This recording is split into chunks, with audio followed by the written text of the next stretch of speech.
At this time, I'd like to call to the microphone Mark Pula and Ray Scarf. They will deliver tonight's welcome addresses.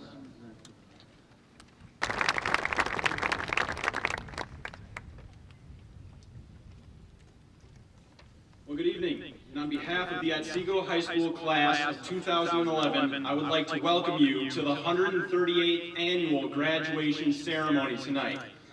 We are about to embark on the next phase of our lives.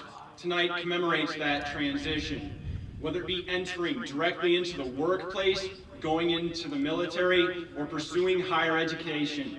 Tonight is a milestone in our lives. Tonight we celebrate all the work that we have put into our education over the past few years.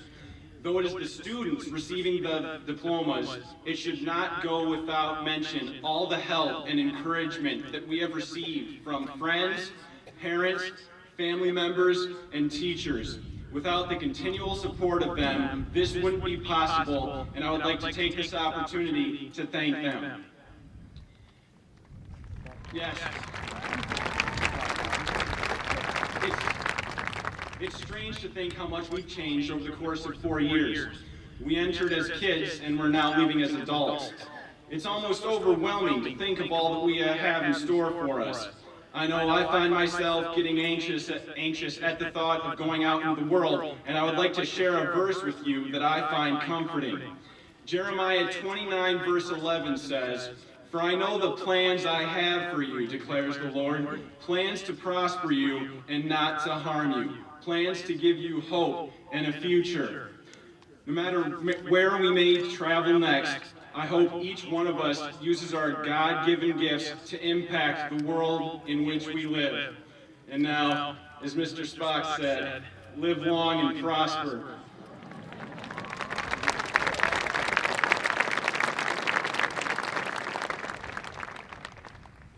Good evening, and welcome to the graduation of Otsego High School's 2011 class. Seated before you is a group of fine young men and women who have just reached the pinnacle of an important stage in their lives, a stepping stone to a variety of paths which we have been well prepared for. There are many people that we would like to thank for helping us get here, but this ceremony will be long enough if I don't, and tonight is not about them. It is about us. This is clearly the case because we are adorned in the most flattering of attire.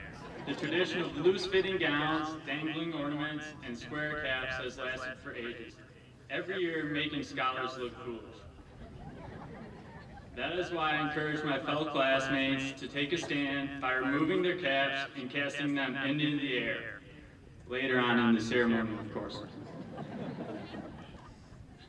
I know I'm out of position to be offering advice, but I wish to emphasize a few ideas that I feel will be very important to achieving happiness and success as we move forward in our lives.